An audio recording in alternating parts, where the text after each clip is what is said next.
Une question géopolitique, Assemblée générale de l'ONU, la voix de l'Afrique a-t-elle été audible? Nous nous interrogeons.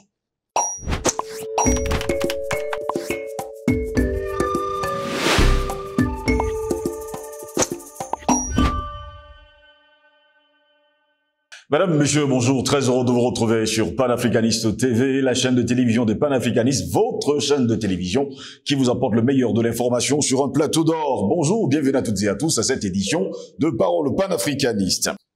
Les appels à de profonds changements se sont poursuivis au troisième jour, en tout cas, du débat général de l'Assemblée générale des Nations Unies. Outre la réforme du Conseil de sécurité, il a été beaucoup question de réformer l'architecture financière internationale, des initiatives réclamées d'urgence par les pays les moins avancés, dont 15 se sont exprimés. Il ne suffit pas d'appeler à la postérité ou alors la prospérité pour tous si les règles commerciales et les systèmes financiers aggravent la pauvreté des nations, a ainsi sèchement souligné le président du Malawi. Un PMA en proie au choléra, à la sécheresse et au cyclone. Annuler les dettes, a-t-il d'ailleurs scandé à la tribune, affirmant que seul ce type d'acte fort pourrait permettre de rattraper les portes et surtout les pertes économiques de la pandémie de Covid-19 et les 2 années de progrès perdus à cause de la guerre en Ukraine.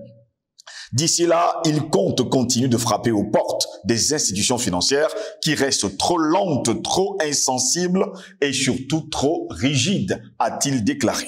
Même son de cloche de son homologue zimbabwéen qui a parlé d'une architecture excluante, incapable de fournir au PMA les ressources nécessaires pour les aider à financer leur développement en matière de santé et d'environnement.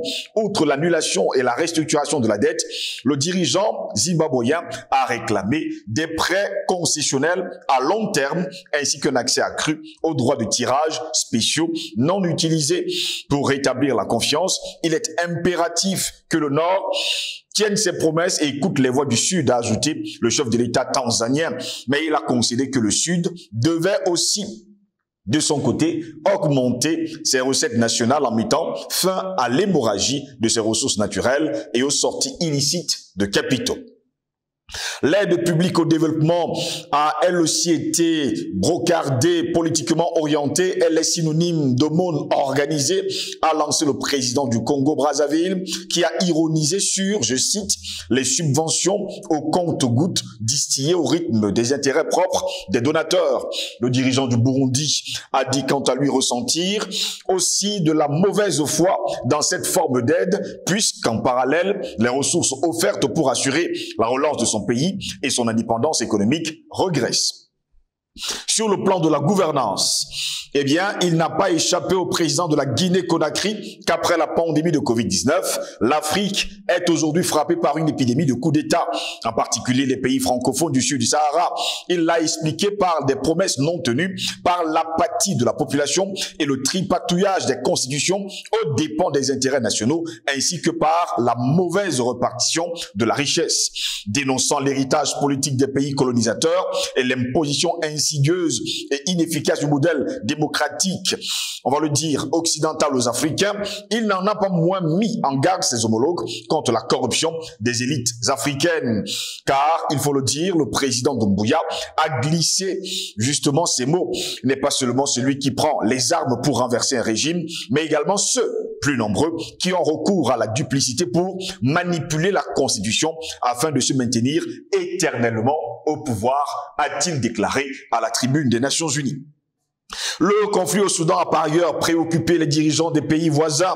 Le président de la République centrafricaine, Faustin-Archange Touadéra, a ainsi relevé que 51 077 réfugiés soudanais et tchadiens avaient déjà enregistré dans la préfecture centrafricaine de la Vakaga, exposant sa population à des risques humanitaires et surtout sécuritaires. Son homologue, on va également le dire, son homologue du Soudan du Sud a aussi indiqué que l'afflux de réfugiés soudanais et de rapatriés du Soudan du Sud avait mis en rude épreuve les communautés sud-soudanaises. Le dirigeant soudanais a répondu en affirmant que sont possibles pour mettre fin à la guerre, attribuant les échecs des négociations à l'intransigeance des rebelles qu'il souhaite voir désignés comme groupe terroriste par la communauté internationale, rappelant que son gouvernement avait accepté l'initiative de paix lancée par le Soudan Soudan du Sud, l'Ouganda et la Turquie. Il a considéré que la guerre touchait massivement les populations civiles et pouvait embraser toute la région. Il a lancé un appel pour obtenir une aide alimentaire, médicaments et surtout abri. Nos besoins sont énormes, a-t-il déclaré.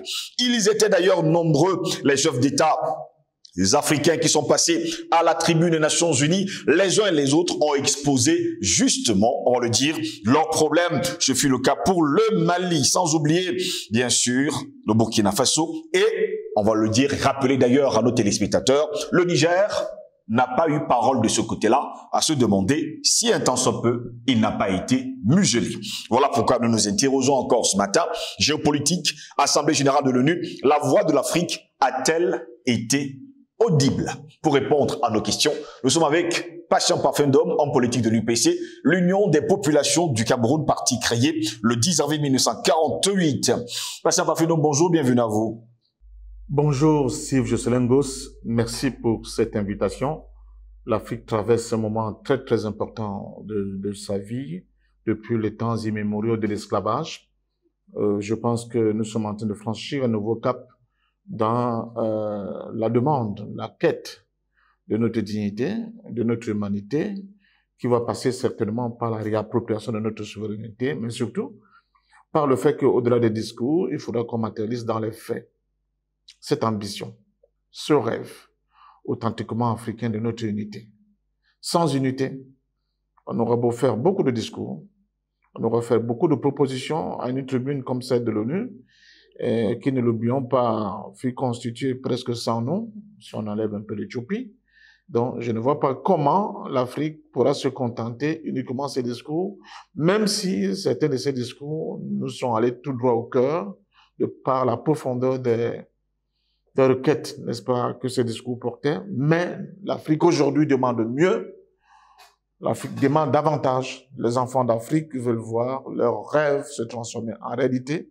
Et pour cela, il ne faudra pas que ce soit des cohortes de chefs d'État qui aillent, n'est-ce pas, porter la parole de l'Afrique au niveau de l'ONU, mais que ce soit un représentant de l'Afrique authentique qui aille à l'ONU et asséner ces vérités-là au monde, mais surtout à ce monde occidental qui est en grande partie responsable de tous les maux qui ont été décrits dans ces différents discours. Donc, merci une fois de plus pour cette invitation. Très heureux de vous avoir, Patient Parfum d'Homme, encore ce matin. On va commencer à se questionner d'ailleurs ce matin. Est-ce que la voix de l'Afrique a été audible du côté des Nations Unies ces derniers jours? Je pense que ça dépend de ce qu'on veut, du cap qu'on s'est fixé, du niveau des aspirations qui sont les nôtres. J'entends beaucoup d'Africains applaudir, oui, discours après discours. Oui, ils ont osé le leur dire, ils ont dit. On applaudit même le représentant du Togo, connaissant parfaitement la situation que vivent les Togolais. Mais si on se limite à cela, je leur dis, mais ne soyez pas des gens complètement qui n'ont plus de mémoire. Souvenez-vous, même Mobutu, c'est ce que Kawazangi, tu peux continuer avec le reste, avait fait un très bon discours à l'ONU. Mais pourtant, ce fut l'un des pires dictateurs que l'Afrique connaît. Je ne jette pas le bébé avec l'eau du beurre. J'entends les cris qui remontent, n'est-ce pas, du ventre de ma terre et qui réclament justice pour tout ce que nous avons subi. Et qui sont aujourd'hui heureux de constater que certains de leurs hégémons peuvent porter une voix qui ressemble, n'est-ce pas, à leurs cris au niveau de cette tribu de l'ONU. Mais je dis à nos dirigeants africains, ce n'est pas suffisant. Ce ne sera pas suffisant uniquement ça. Pour vous, il faut les actes. Il faut qu'on aille au-delà. Il faut des actes. Qu'est-ce qui bloque encore l'Afrique pour ne pas lancer des véritables chantiers qui vont aboutir à son unité? J'ai entendu beaucoup de pays africains. J'ai entendu les pays qui sont confrontés à la menace terroriste dans le Sahel tenir des discours qui vont dans le sens des thématiques et des problématiques que nous défendons sur ce plateau. Mais j'ai entendu très peu de pays, par exemple, revenus sur la question du franc CFA, en indexant la France et l'Occident, d'être complices d'un véritable génocide économique de nos pays. J'ai entendu très peu de pays indexer l'Occident impérialiste et capitaliste de continuer à maintenir un embargo sur un pays comme le Zimbabwe. Même pas le président zimbabwéen, à moins que cela m'ait échappé, ça peut arriver, comme j'ai écouté beaucoup de discours tout le temps. Vous voyez? Donc, il faut qu'on touche aux fondamentaux, aux racines de ces problèmes. L'Afrique est là où elle est aujourd'hui, pas seulement parce qu'elle a eu des mauvais dirigeants, mais elle a aussi, là, en majeure partie, parce que ceux qui ont constitué cette Afrique balkanisée telle qu'elle est, ceux qui dominent, n'est-ce pas, l'espace de la finance internationale, et qui sont d'ailleurs adoubés par l'ONU, n'ont pas du tout intérêt de voir l'Afrique décoller. Ils l'ont dit de mille et une manières. Quand le chancelier allemand dit il faut tout, mais il ne faut surtout pas que le continent africain s'industrialise, oui. Ça veut dire ce que ça veut dire. Quand vous avez des gens de manière détournée qui vous disent que la mort de CFA risque d'être très grave pour la France, donc il faut tout faire pour maintenir ce système monétaire, ça veut dire ce que ça veut dire. Donc que nos dirigeants aillent à l'ONU et ne disent pas au reste du monde, au reste de l'opinion mondiale, qu'aujourd'hui en Afrique, la demande essentielle des Africains, c'est qu'on enlève les genoux qui continuent d'être enfoncés au niveau de leur cou. C'est ces genoux-là qui les empêchent d'aspirer à la liberté, à l'indépendance, à la souveraineté, à des capacités authentiques pour l'Afrique de créer des pôles de solidarité, de fraternité, sur tous les plans, sur le plan économique, sur le plan culturel, sur le plan politique, sur le plan civilisationnel, etc., etc. L'Afrique est divisée en 1 milliard de morceaux. C'est une myriade, une constellation de volontés qui allait s'exprimer au niveau de l'ONU. Alors que les besoins, les requêtes des Africains, eux, ils sont connus. Et ils ne sont pas des milliards, ils sont simples.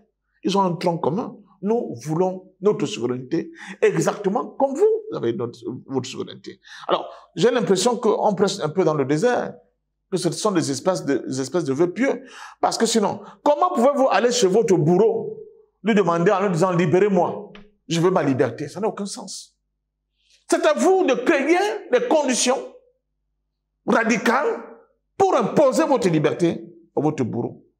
Ce n'est pas en allant faire des salam alek, ou bien en disant cette parole, peut-être que vous n'avez pas dit hier, parce que oui, on comprend très bien certains qui étaient des chiens couchants de l'impérialisme et qui n'osaient pas tenir un discours de cette profondeur au niveau de la tribune de l'ONU. Mais l'Afrique a déjà dépassé ce niveau des discours, je continue de le dire.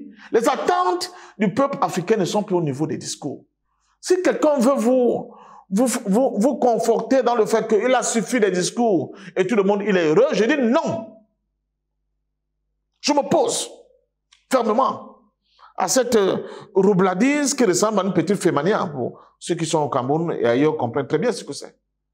Il ne faut pas qu'on fasse de la question panafricaine et du discours panafricain une espèce de fonds de commerce. Non. Il faut que nos dirigeants avancent, ils évoluent. Les histoires, je suis chef d'État, je veux rester là éternellement, je suis là, quand je rentre, mon peuple va m'applaudir. Non, il faut qu'on revienne aux fondamentaux des pères fondateurs du panafricanisme.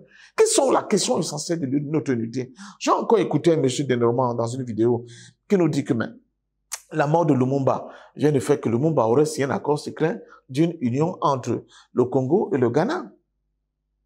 Et que cette union on devait les rejoindre dans cette union, la Guinée de Sékou Touré. Et que quand la CIA met dans la main sur ce rapport, sur cet accord, les gens disent qu'il faut supprimer ce type. Il devient très dangereux pour nos intérêts. Voilà l'Afrique. Donc, on ne va pas broder là-dessus. On ne va pas continuer à donner l'impression qu'on ne sait pas ce que nous voulons. On sait exactement ce que nous voulons. Monsieur Steve Ngos, avec vous, parce que vous êtes un acteur majeur de cette lutte. Depuis combien d'années nous nous battons pour dire qu'il faut mettre un terme au franc CFA? J'écoute les gens nous dire, non, le franc CFA est déjà mort. C'est faux. Moi, je l'ai encore dans mes poches. Je veux vraiment qu'il meure, en vrai. Alors là, il faut déclencher les mécanismes pour tuer les francs CFA. Je ne dis que ce pas qui a été fait à l'ONU, écoutez, je ne crache pas dessus. Mais je demande à nos dirigeants, allons au-delà. Tout à l'heure, vous avez dit, le Niger, par exemple, a été presque interdit de parole dans la tribune de l'ONU. Mais je pense que les voix qui se sont exprimées à l'ONU pour le compte de l'Afrique Et la teneur des discours qui ont été tenus par ces voix-là ont obligé M. Macron, à dire là, depuis hier que bon, puisque c'est comme ça, je rappelle mon ambassadeur et je voulais que, comment dire ça, que les soldats français quittent le territoire nigérien en accord avec ce qu'il appelle les putschistes pour que mes soldats se retirent du Niger, parce qu'il a compris que les peuples africains ne veulent plus de cette présence. Et que qu'il le veuille ou non, il est obligé maintenant de tenir compte du fait que ce qu'il appelle les putschistes, il est obligé de négocier avec eux.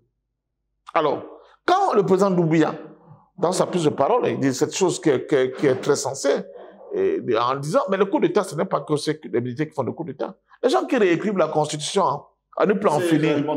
C'est des formes de coup d'État. Alors là, quand on regarde la panoplie des pays africains qui sont passés par ce chemin pour éterniser des individus au pouvoir, vous allez voir que on n'est pas... constitutionnalisme venait tout droit. Voilà, de la France. Vous voyez un type comme M. Ouattara.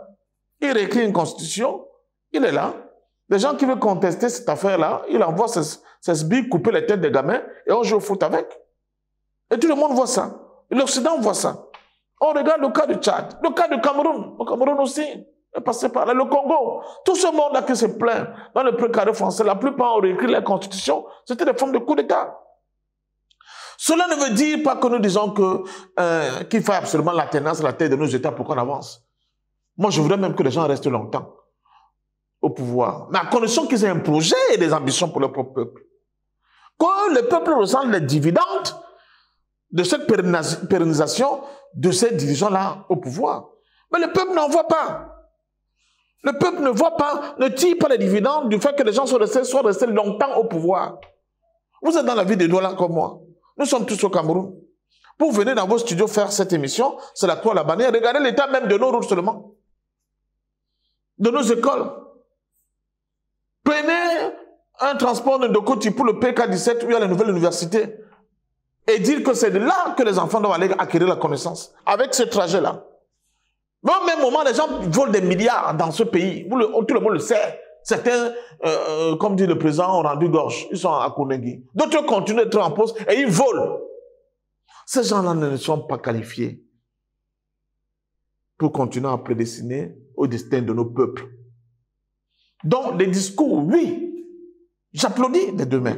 Je suis preneur. Mais je dis, nous n'avons pas l'éternité avec nous. Le monde ne va pas nous attendre éternellement que le jour, chacun aura l'insigne du Messie dans sa tête pour qu'il évolue. Non. Les autres vont très vite. Et ça se voit. Même dans le pôle où on pensait que rien, n'est-ce pas, de subversif contre l'ordre moderne ne peut se produire, ça se produit. Regardez ce que font les Arabes. Regardez l'Arabie Saoudite. Regardez. Eux qui étaient pratiquement comme la pupille des États-Unis, ça évolue. Regardez l'Égypte.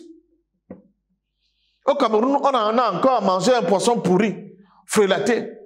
Comme si nous sommes incapables de nous lancer dans l'élevage des poissons, même en pleine mer. L'Égypte le fait. L'Égypte le fait, monsieur. Ils mangent du poisson frais. Pourquoi nous en sommes incapables? Pourquoi? Hein? On donne des droits, n'est-ce pas, d'exploitation de cette denrée qui est capitale pour les ménages africains à des gens qui sont tous de même partis au pouvoir. Et ils nous vendent la merde. Et tout le monde le sait. Et il faut qu'on applaudisse. Donc, c'est ça le problème de l'Afrique. Donc, je pense sincèrement, je parle sous région Afrique. Vous savez comment moi, je me suis impliqué aussi pour défendre le président Obiang. La moindre petite difficulté avec son voisin, il crée un mur. La frontière devient un mur. Alors qu'on nous a dit que 90, c'était la destruction des murs en 91. Mais comment l'Afrique peut encore recréer des murs? Pour des peuples qui sont les mêmes peuples. Parce que les Fangs que vous trouvez au Cameroun, ce sont les mêmes Fangs qui en Guinée-Équatoriale, ce sont les mêmes Fangs qui au Gabon. Comment sur le fallacieux prétexte de respecter les frontières qui ont été édictées par la conférence de Berlin, les gens créent des murs?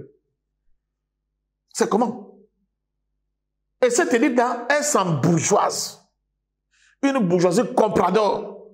Au même moment, les gens sont dans la misère. On vous dit qu'on ramasse des milliards autour du clan Bongo et de leurs amis. Au même moment, on servait la soupe populaire au Gabon. Voilà l'Afrique. Donc une chose, c'est de réaffirmer que nous voulons aller de l'avant, nous voulons nous sortir de cette dépendance outrancière du capitalisme international, la finance internationale, de cet impérialisme qui ne tient pas la gorge. Une autre chose, il faut qu'il y ait un minimum de volonté politique de la part de nos dirigeants. Il n'y a pas ni de chemin de fer qui part du Cameroun pour le Tchad. Il n'y a pas de ligne de chemin de fer qui part du Cameroun pour le Congo, pour la République centrafricaine, pour le Gabon. Mais est-ce que quelqu'un de sensé peut comprendre ça? C'est quoi? Nous avons des terres agricoles parmi les plus riches au monde, les terres arabes. Mais nous avons encore des populations au Cameroun qui dépendent de l'aide internationale pour se nourrir. Ça veut dire que quoi? Au même moment, les gens volent des milliards.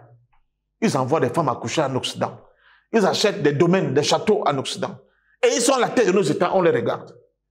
Eux et leurs affidés, des copains et des coquins. Donc je dis oui, je veux bien des discours.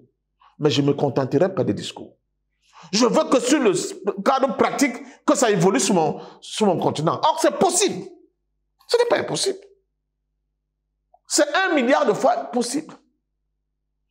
Même quand on nous parle, l'exploitation des mines de fer de Mbala, on a fait le port à nos profonds de Kribi, uniquement pour que l'euro matière, comment on dit ça, ces richesses partent de l'Afrique de manière brute. Tu ne vois aucun projet africain. Je dis bien africain pour dire que cette mine de fer là, c'est extrêmement important. On va transformer au moins la moitié ici localement. Ça veut dire que l'économie mondiale est assoiffée d'acier.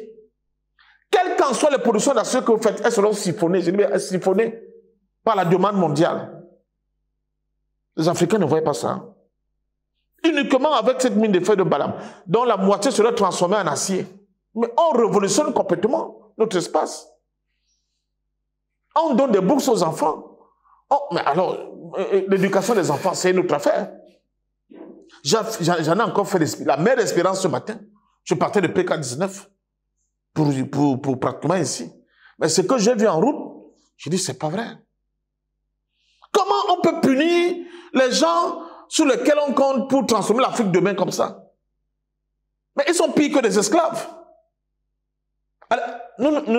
Est-ce qu'on ne voit pas ça? Et quand on a tout ça, et puis on nous dit la France, mais dites la France dégagez. On ne peut plus continuer les atermoiements vis-à-vis de Paris. Les bases militaires françaises sont encore là. Le français, il est encore là. Les accords de coopération pour la plupart sont encore là. Et nos dirigeants disent qu'il suffit d'aller parler à l'ONU et puis ça va. Je dis que non, pour moi, je ne peux pas me contenter de cela. Je dis oui, je prends, mais je leur demande plus. Je leur demande plus parce que en acceptant de jouer ce rôle-là, qu'on leur a attribué, celui de prédestiner à nos destinées pour un moment, ils doivent en assumer les conséquences. Il n'est plus temps pour nous d'avoir peur de mourir. Parce que plus on a peur de mourir, plus autour de nous, les gens meurent à la peine. Nos hôpitaux sont devenus de véritables mouroirs. Vous le savez. Il y a des régions en Afrique où, alors que l'Afrique est baignée soit par des bassins hydrauliques très importants, soit même au désert, il y a de l'eau douce, mais nos populations manquent de l'eau potable. Dans nos villages, tu le sais, il n'y a pas d'eau potable. Vous expliquez ça comment? Donc, je dis à l'Afrique, je serai toujours demandeur. Parce qu'ailleurs, les gens vont à une vitesse éclair. Vous qui allez là-bas à Dubaï, dans les Émirats, vous allez à Singapour, vous voyez comment les gens vivent. Nous sommes encore obligés de cohabiter dans nos maisons avec les rats et les cafards. Pourquoi? Pourquoi? Pourquoi? Donc, c'est une question de volonté. Et les Africains qui sont à la tête de nos États, ces jeunes-là qui montent à la tête de nos États, j'espère qu'avec la bénédiction de nos ancêtres et de notre Dieu, ils vont régler la question du terrorisme qui leur a été imposé par les Occidentaux. Il faut qu'ils commencent à préparer les fondamentaux d'une véritable révolution sur tout continent, pour que nos enfants ne souffrent plus. Nous avons les moyens de le faire. Donc, l'ONU, c'est bien. On demande la refondation de l'ONU, c'est bien. On dit l'Afrique doit avoir une place au Conseil de sécurité, c'est bien. Mais qui pour l'Afrique? Qui? On ne pose pas la question de l'émiettement de notre continent en micro-États. Comment on va avancer avec ça? Comment? Et ceux qui sont dans des entités puissantes, même économiquement, c'est des membres de la mafia internationale. Regardez Tinubu du Nigeria. Vous avez peur de dire ça? Il fait partie du gang international qui dirige le monde. et qui a divisé le monde en deux, le centre et la périphérie. Il se contente d'être le Naba de la périphérie. Il ne s'occupe pas. Si vous allez au sud du Nigeria, c'est un scandale. Vous parlez de Boko Haram, c'est rien. C'est rien. Disait tout ce qui est comme information concernant le sud du Nigeria sur les faits sociaux, sur les difficultés sociales que les populations du sud du Nigeria rencontrent actuellement. Mais ce n'est pas possible. La prostitution, la consommation de la drogue, tous les trafics et d'organes. Eux-mêmes, il y a même des femmes qui sont spécialisées à tomber enceintes, à faire des enfants et à les vendre pour survivre. C'est ça l'Afrique. Pourquoi on a peur de dire ça? Et nous disons que nous avons des dirigeants. Donc, sincèrement, je crois que ce qui s'est passé à l'ONU, je compte vous dire, ok, merci. Mais, hey, ne vous arrêtez pas là, les amis. Ne vous arrêtez pas là. On aimerait voir dans vos discours que vous touchez à la racine de ce problème. Touchez-les. Vous n'êtes pas obligé de parler seulement de vos pays quand vous êtes là-bas à la tribune. Vous parlez même des autres pays. Parce que c'est l'Afrique. Et c'est notre avenir dont ça dépend. Donc, j'applaudis de demain. J'ai écouté, par exemple, le discours. Moi, celui qui m'a fait le plus chaud au cœur, du représentant de Burkina Faso. Lui, il a mis le doigt dans la plaie. J'ai applaudi. Je ne lui demanderai pas plus, comme je ne demanderai pas beaucoup, ni aux représentants de Mali, ni à ceux du Niger, même pas beaucoup à Doumbouya, parce qu'eux, ils sont dans des situations difficiles, et les autres. Parce qu'ils sont en train de combattre l'oppression qui s'exerce là de manière visible, pas le terrorisme, et parce qu'ils sont dans le feu de l'action. Les autres font quoi?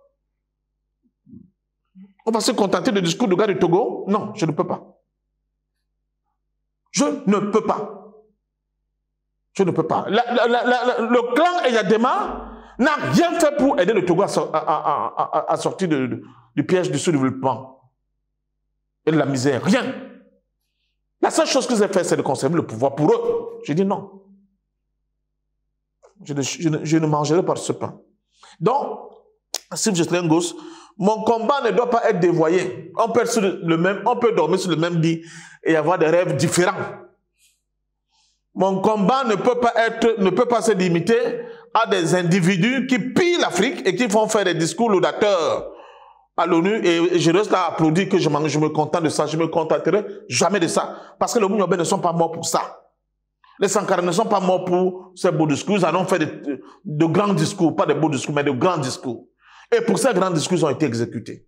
Vous qui venez après, vous ne devez pas vous contenter de beaux discours, vous devez aller vite pour que les choses avancent. Et la chose, je sors par là vous dire, je ne peux pas comprendre pourquoi on peut penser que les choses n'avancent pas. On peut bâtir une véritable organisation dans nos pays. On peut implémenter une véritable discipline pour nos peuples. On peut nous doter d'une idéologie de libération. Nos prédécesseurs nous ont montré le chemin. Il suffit de le poursuivre. On va gagner. On va gagner. Regardez le désordre. Quand vous circulez même dans nos villes, le désordre, c'est dans notre propre tête. Dans nos propres têtes. Il y a un marché, quelqu'un sort du marché, il vient vendre sur la chaussée.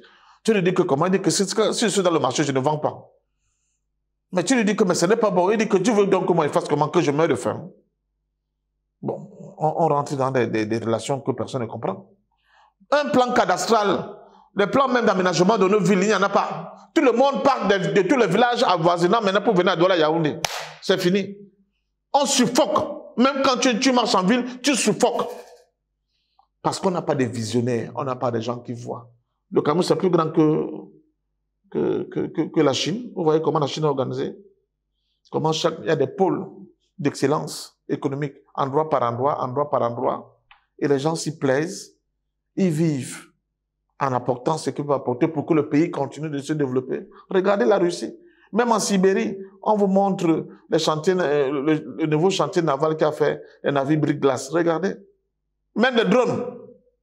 Bon, ici, chez nous, tout le monde a Douala Yaoundé. On se débrouille. On se débrouille à Douala Yaoundé. Et puis, on va dire quoi? Au même moment, les gens volent des milliards. Des voleurs plus que des souris.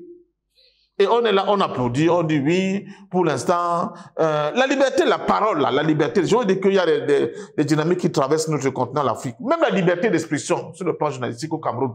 Les gens sont battus pour l'obtenir. Moi, j'ai accompagné les journalistes, j'ai été tabassé plusieurs fois. Pour mettre fin à la censure. Pour mettre fin, que quand Gosse écrit un article, pour que son journal sorte, il faut d'abord qu'il envoie la mourasse au Sénat pour que le Sénat maintenant sanctionne avant que le journal soit accepté. Nous, on a subi ça. Les gens sont là en prison pour ça. Les gens ont été en prison, il a failli mourir là-bas. Je pense à tout ce monde-là. Donc, nous n'avons jamais rien eu, comment dire ça, par le biais de la magnanimité de qui que ce soit. C'est la lutte qui a toujours donné les avancées que nous avons. Comme cette lutte-là est en train de donner des avancées vis-à-vis de la France. Et je dis bravo au peuple nigérien. Je vous avais dit que c'est fini. La France cherche un moyen pour négocier. Je crois que les différents discours à la tribune de l'ONU ont démontré à l'opinion, parce que peut-être Macron, lui, le savait, peut-être que son opinion ne le savait pas assez, ont démontré à l'opinion française que là où vous êtes là, ce n'est pas le sentiment anti-français qui risque de continuer de gronder, mais c'est la haine contre la France. Donc je crois que là, il n'avait plus de carte, il était obligé comment dire ça, de faire face à l'évidence. Cette évidence, c'est le départ de son ambassadeur, mais surtout de ses troupes, parce qu'on n'en veut plus au Niger. J'aimerais que demain, qu'on n'en veut plus au Tchad, qu'on n'en veut plus au niveau de la Côte d'Ivoire, qu'on n'en veut plus au niveau de Gabon, etc.